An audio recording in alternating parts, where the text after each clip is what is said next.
গত পর্বে আমরা ফালুট থেকে গোর্খে এসেছি, আর আজ আমাদের ট্রেকিংয়ের শেষ যাত্রা গোর্খে থেকে শ্রীখোলা। এই পুরো পথের অভিজ্ঞতার সঙ্গে আজ থাকছে আমাদের 3 দিনের ট্রেকিংয়ের সম্পূর্ণ গাইড, দূরত্ব, সময়, খরচের হিসেব আর কিছু দরকারি টিপস। চলুন তাহলে শুরু করা যাক আজকের এই শেষ ট্রেকিং যাত্রা।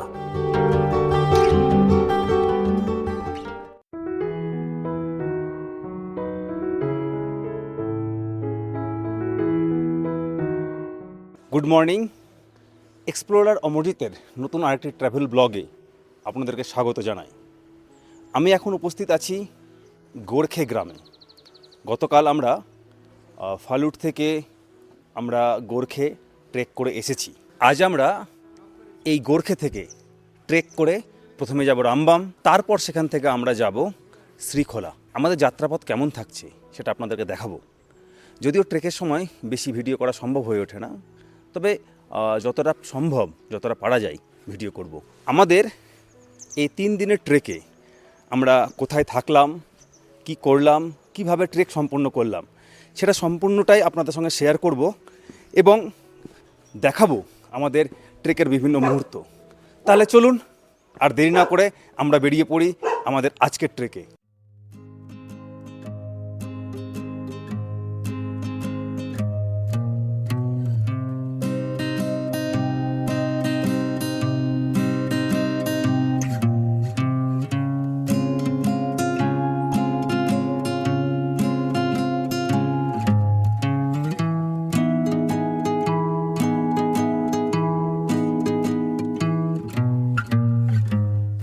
গোর্খের পাইন জঙ্গলের ভিতর দিয়ে আজকে ট্রেকিং শুরু করলাম।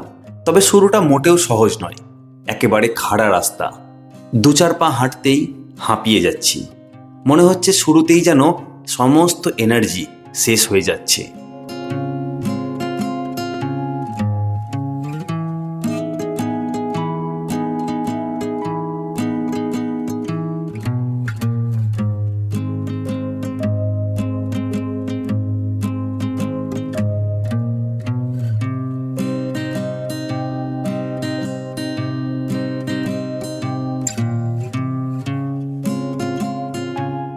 কিছুটা পথ এগিয়ে এলাম। রাস্তাটা কিন্তু খুব ডেঞ্জারাস। আপনাদের দেখাচ্ছি যে পথটা ধরে আমরা এলাম, সেই পথটা দেখাচ্ছি আপনাদেরকে। এটা উপরে উঠবো, পেছনের পথটা উঠবো, সামনের পথ দেখাচ্ছি।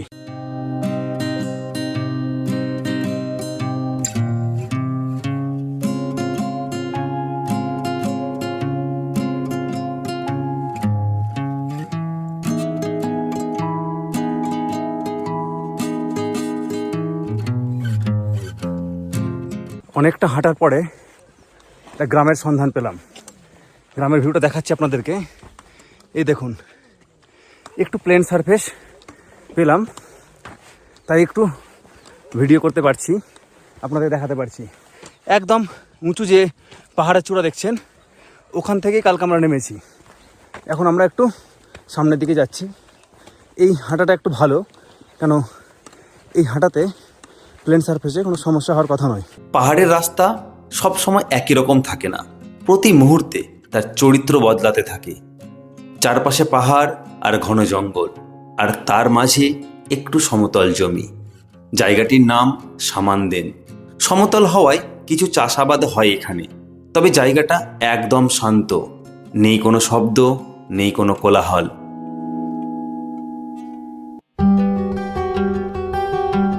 আমরা সেই প্রথম দিন ঠাকুম ভ্যালি থেকে যাত্রা শুরু করে ফালুট হয়ে গোর্খে এসেছি গতকাল, আর আজ শ্রীখোলা। সান্দাকফু সার্কিটের পুরো ট্রেকিংয়ের ম্যাপটা আমি স্ক্রিনে দিয়ে দিলাম, চাইলে আপনারা স্ক্রিনশট নিয়ে নিতে পারেন।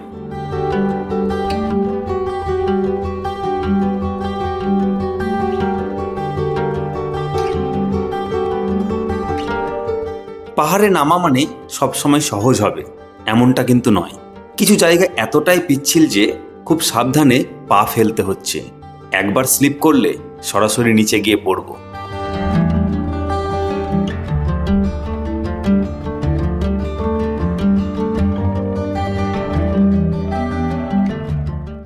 এই জঙ্গলে ভেতর দিয়ে হাঁটতে আমার ভীষণই ভালো লাগছে। চারপাশে এক নিশ্চুপ পরিবেশ, শুধুমাত্র নিজেদের হাঁটার শব্দ পাচ্ছি, আর মাঝে মধ্যে পাখিদের ডাক, যেটা আমার বরাবরই ভালো লাগে। রাস্তায় কত শত গাছ, তাদের ছায়ার মধ্য দিয়ে হাঁটতে হাঁটতে মনে হচ্ছে সময়টা যেন কখন থেমে গেছে বুঝতেই পারিনি। তবে একটা কথা আমি আবারও বলবো, ট্রেকিংয়ের সময় খুব সাবধানে হাঁটবেন। একজনের ভুলে পুরো টিমের সমস্যা হতে পারে। তাই ছবি তুলুন, ভিডিও করুন, তবে আগে নিজের সেফটি বজায় রেখে।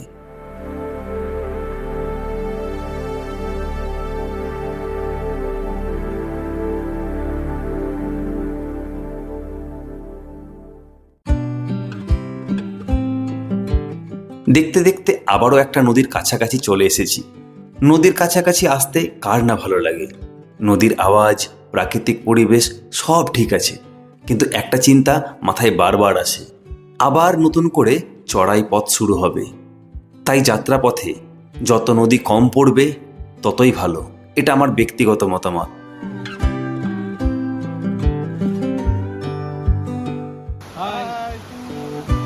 कैसा लग रहा है? बहुत बढ़िया फीलिंग, जैसे ब्यूटी है ना, बहुत बढ़िया है।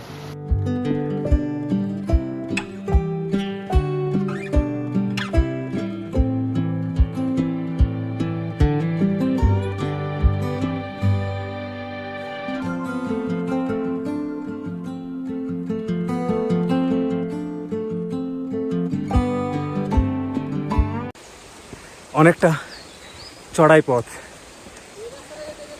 কিন্তু দারুণ ভিউ, অসাধারণ। একটু খাড়া পথ উঠতে হচ্ছে, দেখাচ্ছি আপনাদেরকে। কিন্তু এই ধরনের অ্যাডভেঞ্চারাস ট্রেক সত্যি দারুণ। আমি দেখাচ্ছি উপর থেকে নিচেটা কেমন করে সবাই হেঁটে আসছে।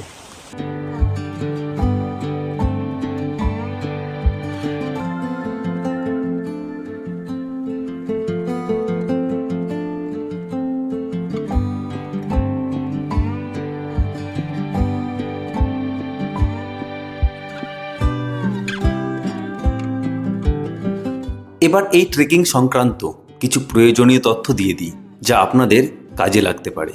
এই 3 দিনে মোটামুটি আমরা 45 থেকে 50 কিলোমিটার হেঁটেছি বা সামনে হাঁটব।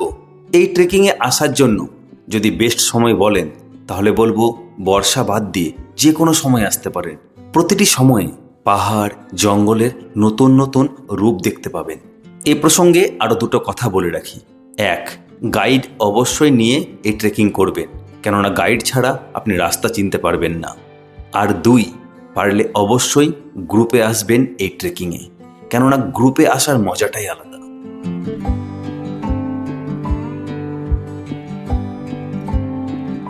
আমরা এখন পাহাড়ি অনেকটা পথ পেরিয়ে এসেছি।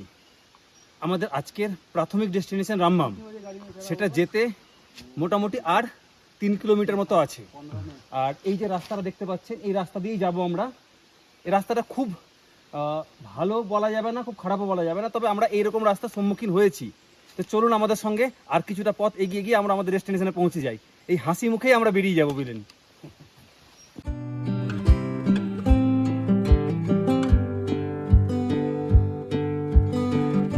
এবার খরচের কথাটা বলি।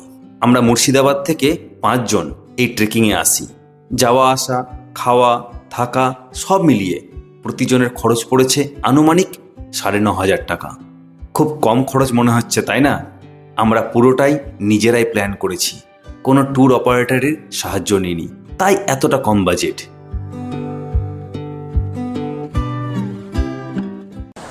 রামমাম যাওয়ার পথে এই দেখা হলো একটা ওয়াটারফলের, দেখতে পাচ্ছেন বেশ সুন্দর আওয়াজ, প্রাকৃতিক সৌন্দর্যের এই যে নিদর্শন, সেটা আমাদের এই যাত্রাপথে আমরা দেখতে পেলাম। আমরা সামনে এগিয়ে যাচ্ছি আবারও। আমি সামনের পথটা দেখাচ্ছি আপনাদেরকে একটু।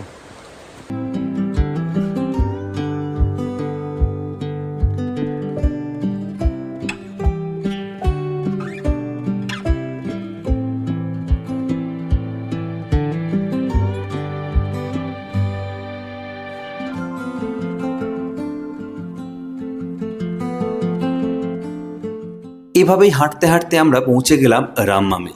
এখান থেকে একটা গাড়ি পেয়ে যাওয়ায় আমরা আমাদের হাঁটা এখানেই শেষ করলাম।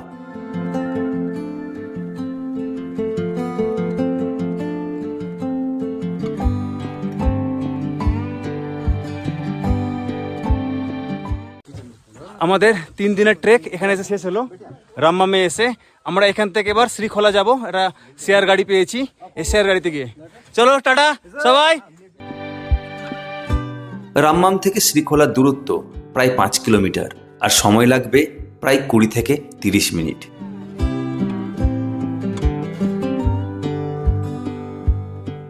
এখন আমরা শ্রীখোলায় গাড়ির জন্য অপেক্ষা করছি আর গাড়ি এলেই সরাসরি রওনা দেব শিলিগুড়ির উদ্দেশ্যে। আমরা যে 3 দিনের ট্রেকিং শুরু করেছিলাম তা আজ শেষ হলো। শেষ হয়েছে রামমামে এসে। যদিও এটা শ্রীখোলার পুরনো ব্রিজ, ওই পাশেরটা হচ্ছে নতুন ব্রিজ। তো এইখানে এসে আমরা আমাদের ট্রেকিং শেষ করলাম। আমার সঙ্গে একটু গাইড আছে, गाइड भैया को बुला रहे हैं जे कि आप तो हम लोगों के साथ 3 दिन 4 दिन से रह रहे हैं। हाँ जी, कैसा लगा? मुझे तो बहुत बढ़िया लगा आप लोग के साथ। আচ্ছা আচ্ছা अच्छा था मेरे लिए तो। আচ্ছা আচ্ছা। তো দাদা ওনার কথা শেয়ার করলেন এবং আমি বলবো আপনাদেরকে, যদি আমাদের এই ট্রেকিং ভিডিও ভালো লেগে থাকে তাহলে অবশ্যই লাইক কমেন্ট করবেন এবং শেয়ার করতে ভুলবেন না, আর অবশ্যই চ্যানেলটি সাবস্ক্রাইব করে রাখবেন। ধন্যবাদ, দেখা হচ্ছে পরের কোনো ভিডিওতে।